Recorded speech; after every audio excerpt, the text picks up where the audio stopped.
दूसरी अच्छी चीज़ है बैक्ड बाय सारे बड़े शेयर्स के साथ है।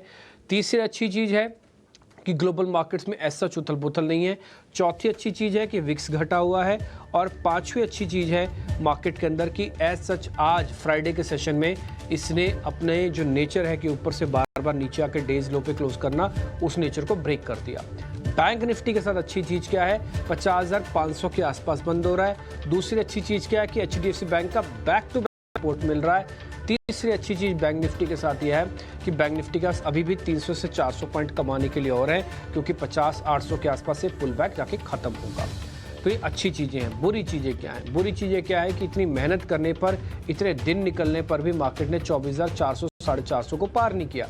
इतने एफर्ट्स करने पर आप पहले ही 2000 पॉइंट नीचे थे ऑल टाइम हाई से, फिर भी बैंक निफ्टी को 50,000 के ऊपर टिकाने में 3 दिन लग रहे हैं और बड़ी एफर्ट्स लेके आने पड़ रहे हैं। तो ये सारी चीज़ें आपको मार्केट्स के अंदर दिख रही हैं। तो आप प्लस और माइनस की अपनी वेटेज के हिसाब से करें। आज एडवांस डिक्लाइन कुल मिला के ठीक है।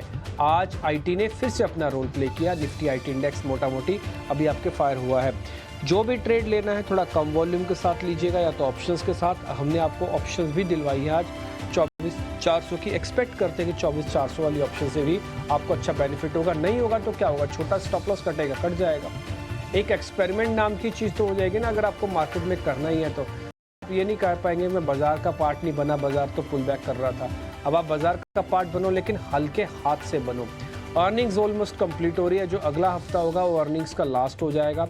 उसके बाद फिर आप थोड़ा और आराम से ट्रेड कीजिएगा। अगले बृहस्पतिवार यानी कि जब हम अगला हफ्ता जुड़ेंगे तो बृहस्पतिवार छुट्टी होगी 15 अगस्त की, ठीक है। लेकिन उससे पहले जो आपके 3-4 ट्रेड बनेंगे वो काफ़ी इंटरेस्टिंग रह सकते हैं। मेरे को लग रहा है मार्केट एक डिसाइसिव स्टेज पर है।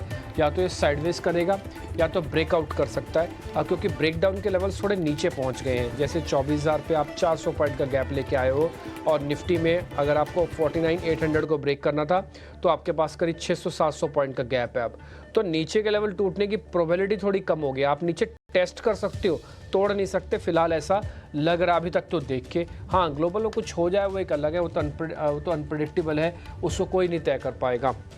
वैसे आज ठीक है, मिड कैप स्मॉल कैप का पार्टिसिपेशन भी मार्केट्स के अंदर कुल मिला के ठीक रहा।